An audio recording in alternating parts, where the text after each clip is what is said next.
and thanks for joining us on our show, Basic Concepts and the Wisdom of Kabbalah. Dr. Michael Laitman, hello. Hello. שלום, שלום.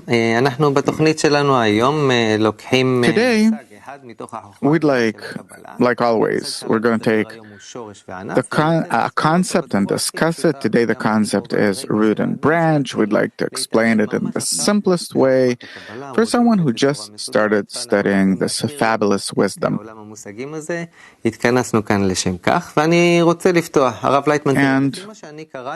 I'd like to ask, from what I read about root and branch and the wisdom of Kabbalah, I understand that it's the revelation of something hidden, something that not all of us can see right now, and that Kabbalists have revealed this thing called root and branch. And maybe you can share with me, what did you feel a long, long time ago when you just started studying the wisdom of Kabbalah, and suddenly you understood that you're really talking about a world that is hidden from some people, that people don't know, aren't familiar with, and don't believe that it exists. That world, the spiritual world. And I have no way to explain it to them. I want to, but I can't. It's like a baby that's, and he opens his mouth and he wants to talk to you, but he doesn't understand what you're saying. And he has nothing to say either. He doesn't have the ability.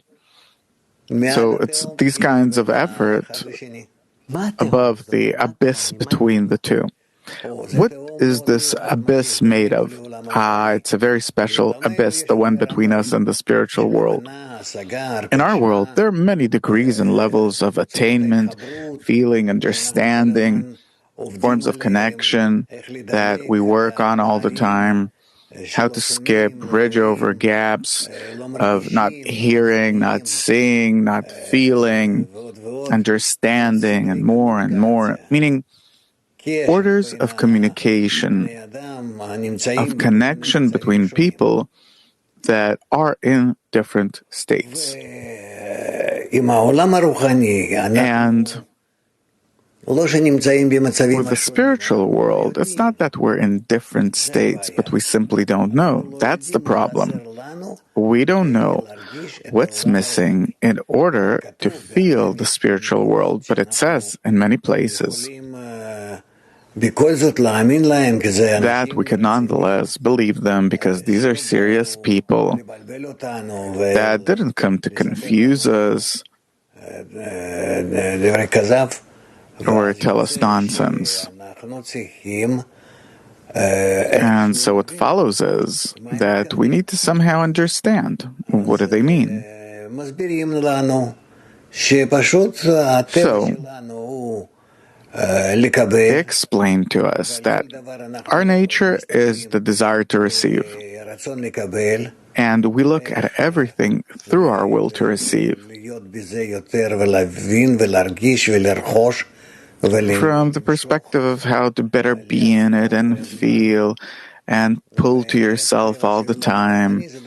And the nature of the spiritual world is the complete opposite. So if I'm so anti-spiritual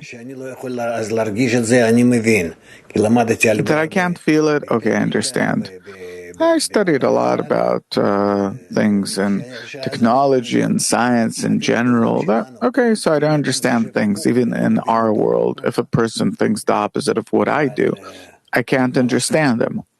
But what do? If I want to understand, how will I dress in that? How will I acquire that same wisdom, knowledge, emotion that that person has without leaving myself?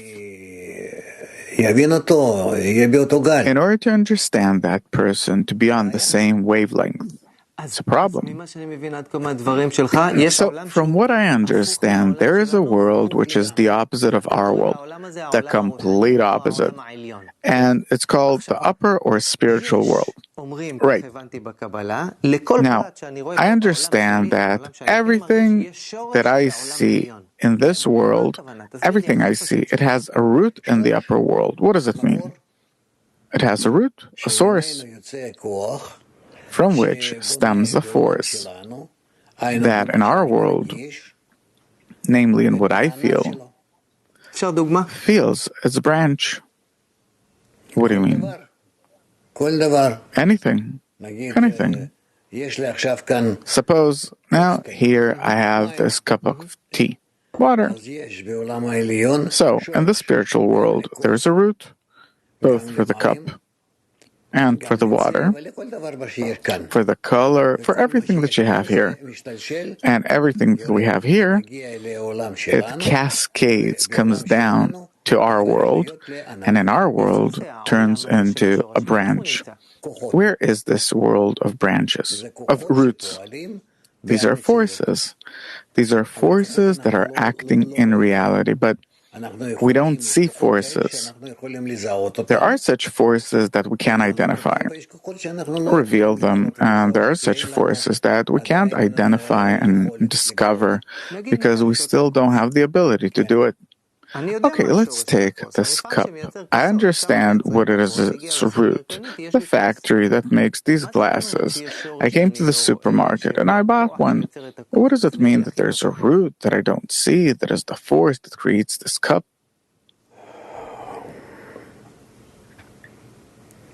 Everything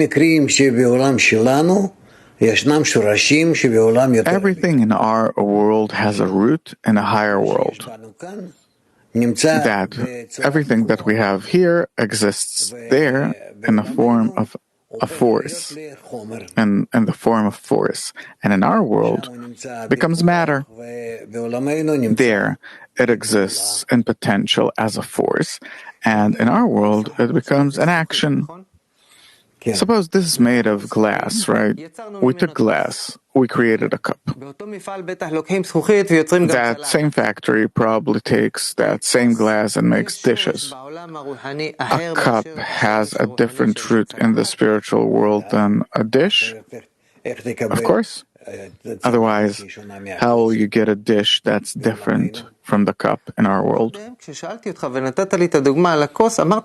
you gave me the example with the cup, you said that everything that exists, meaning not only objects, everything that exists in our world, and beyond it even, has a root in the upper world. Otherwise, these things would have not been revealed in our world. So, it's phenomena, it's cases, events, objects, everything. Now, how does the knowledge that everything in this world has a root in the upper world that I don't grasp, neither that world nor the root? I don't perceive any of these. Now that you Kabbalists tell me about this, how is this supposed to influence my life? What am I supposed to do about it? Why are you telling me about it? Because we can reach the roots. What does it mean to reach the roots? To live in the roots, to really be in them. And then we come to a higher world where everything's in potential. And if we are on the level of these forces, then we already know what goes on in this world, what was, is, will be. Everything's open. It's not divided into times. There is no time. Everything exists. And only those that are disconnected from the upper world and feel what comes down upon them from the upper world, then they feel what comes down upon them. I felt like you're taking me into a hidden control room and showing me where everything's operated from. Everything. Everything comes from there, coming down to us. It is operated from above, and this is how it works. So how can I permeate the layer of the upper world, the world of roots? First of all, you need to want it. and also to try and receive a special force that will elevate you. What kind of force is it? It is the force of bestowal, because in the upper world, the connection between things and the operation of all the details, they occur only in the mutual force of bestowal. What is mutual bestowal? What is bestowal in general? Bestowal is giving. It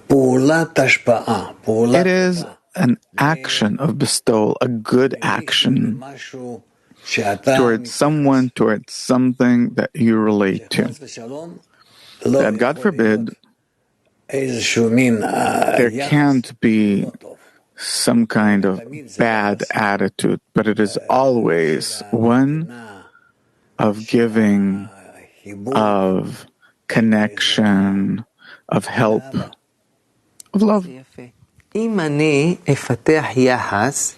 So if I develop this kind of approach of love, of giving to everything that's not me, this will be my ticket into the world of roots. Yeah. The roots, this is how they relate to each other with love. Yeah. So why is our world full of bad things if you said that everything that I see here is a result of upper roots? It is a result of upper roots. But it is also the opposite result, just like you see here. In our world, what you see is the opposite result of what exists in the upper world. Where does the flip happen if in the upper world everything is love and giving, etc.? And our world is full of wars and collisions between countries. Where's the turning point? And the transition between the worlds, between the upper world and our world. This is where the turning point is. Why is there a turning point? In order for us in this world to be the opposite of the upper world, what does it give? It gives us an opportunity to change ourselves, to invert ourselves from negative to positive. And what's the purpose? That we will correct ourselves if we want to be in the upper world. So in advance, you'd make something that's corrected and not corrupted, but then it wouldn't have been out of our own free choice. That's the difference. I then wouldn't have had what to be proud of, what to be drawn to, and this way that we are the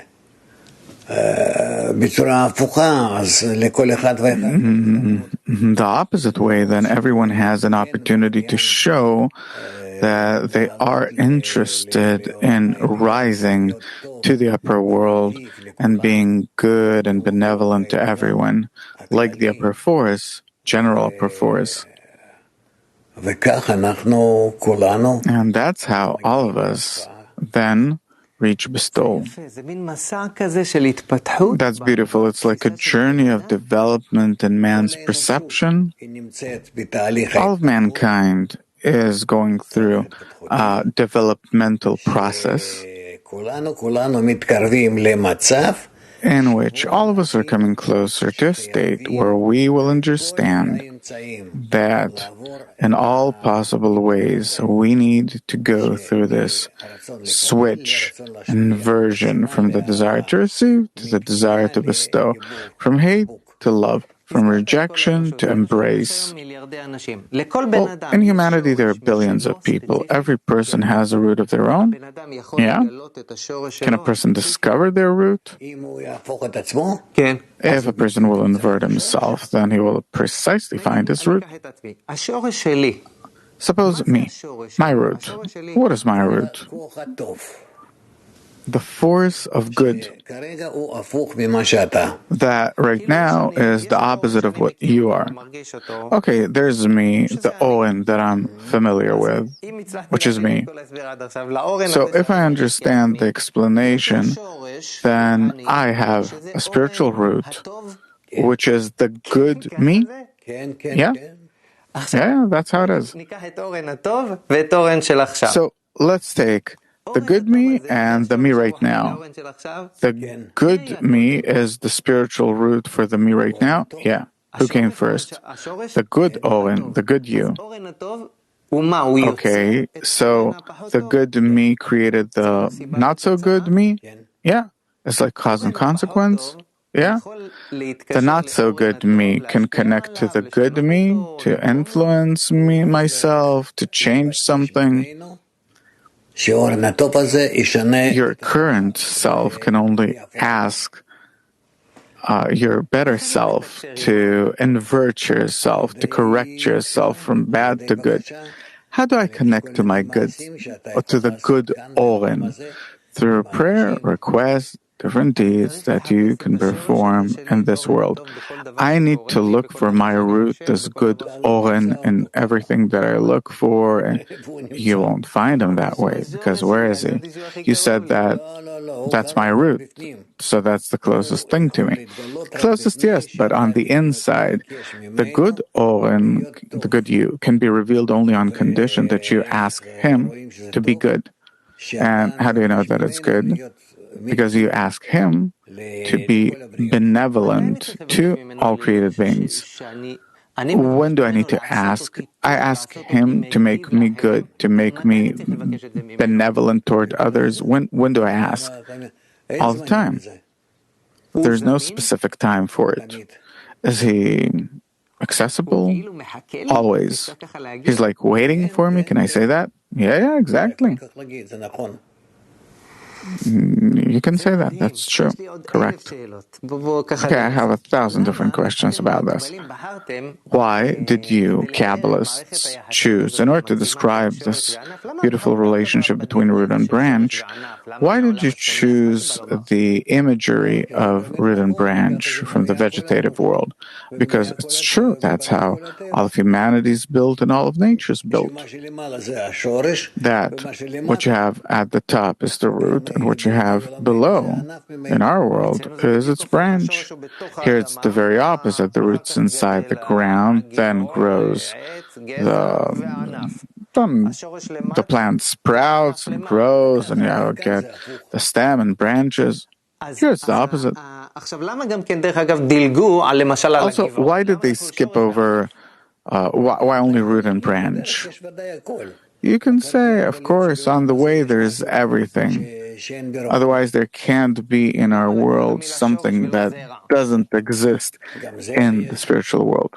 Why did they take root and not seed? There's a seed too, but the root is more existent, more tangible. Okay, so to summarize, how would you define, in the simplest way, root and branch in the wisdom of Kabbalah? It's very simple. The root to all of creation, everything. There's one root, the upper force, which is good and benevolent to everyone, wanting to advance the entire world, everything that exists in all the worlds, in every possible state, and everything that there is, wants to develop them to the best possible, most benevolent degree for everyone. And that's the root. That is the root. And what's the branch? How would you define branch? Branch is that we are the opposite of the root. We're bad, we're disconnected, we're foolish. We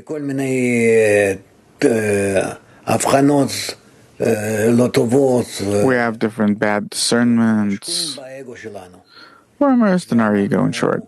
And we need to, in order to change, we need to discover that we want to change, that we have no choice but to turn to the root and ask and really beg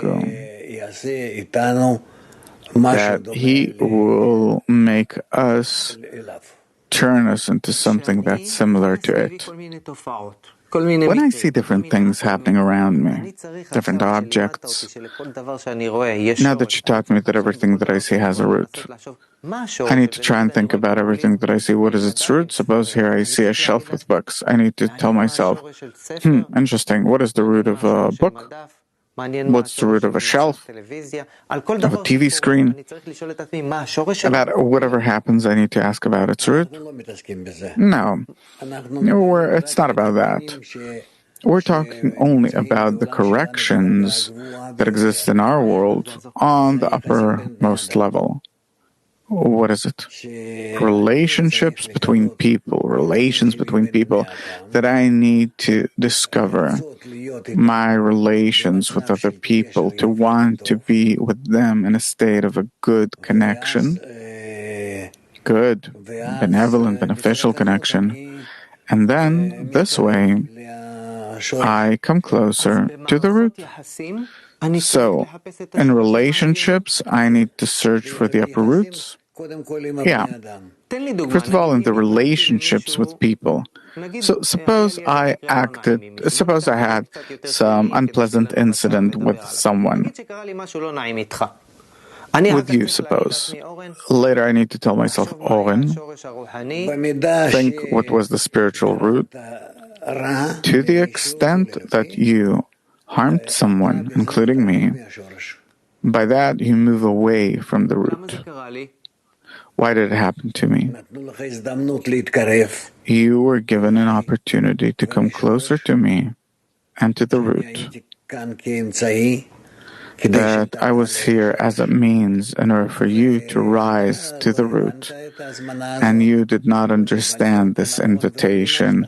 You did not accept it correctly, and you did not realize it. You're telling me that everything that happens to me in life is an invitation for me to rise to that upper root? Of course, this is the only reason for which it happens. What you're saying, it flips me. You're saying that there's my life, there's the movie of my life, but in every scene, I as if need to search for my improved self, the good Owen. How would he behave? Yes. Does it give me hints, this root of mine? It allows you to see where you are. And in relation to what do you need to be a good person? This is already something that you need to learn from the books of Kabbalah. So when he shows me where I am, it shows me how bad I really am. That's what it's about. Now, Kabbalah books, how do they help me reach my root, the good Oren? They tell you about the behavior of the good Oren and other such people, the proper behavior in the upper world, and how well they treat each other. But what if I open a Kabbalah book? It won't be written specifically about my root. Right, but from there you will understand what are the actions of a person that reaches corrections. Corrections have to do with the root. He who wishes to correct his evil and reach his root. You said that there is one root to all of reality, which is a kind of good, benevolent force, the Creator.